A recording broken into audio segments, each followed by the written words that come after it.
The bolt snaps shut. Cold, stale air thick with natron and incense brushes her face deep inside the Karnak Temple.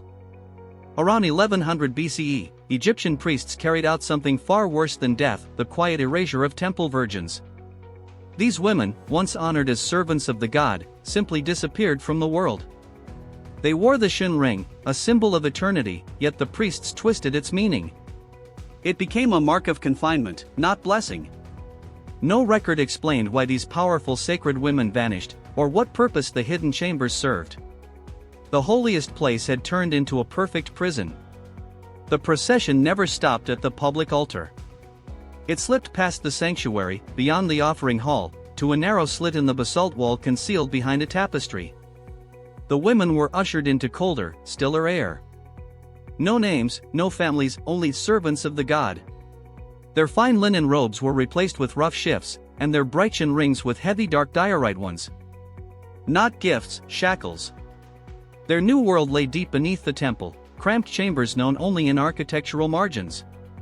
By day they wove linens and ground minerals for sacred inks. By night they were locked inside bare stone cells, fed twice a day with flatbread, dates, and well water.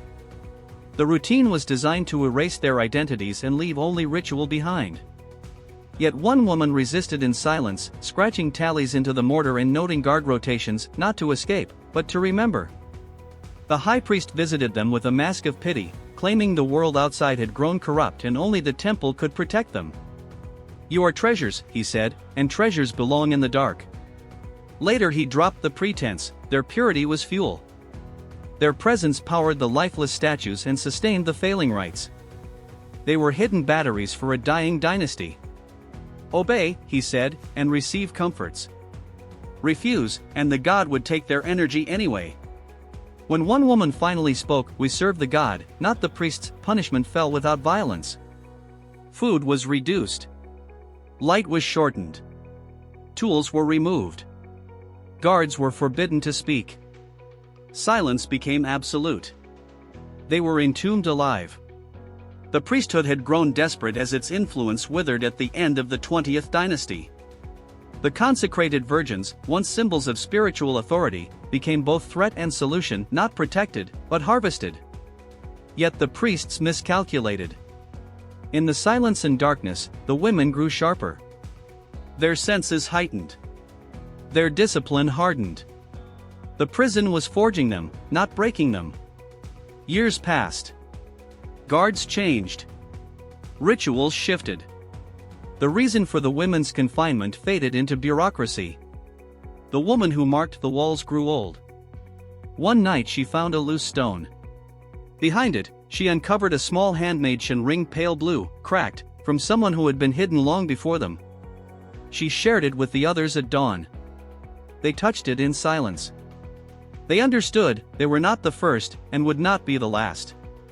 Official temple records from the era are spotless, too spotless. The names of these women simply vanished, not erased but never written. Their existence dissolved under priestly orders.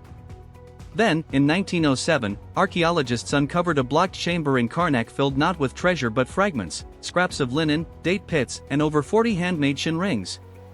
Carved from wood, soapstone, mud mixed with chaff. These were not ritual offerings.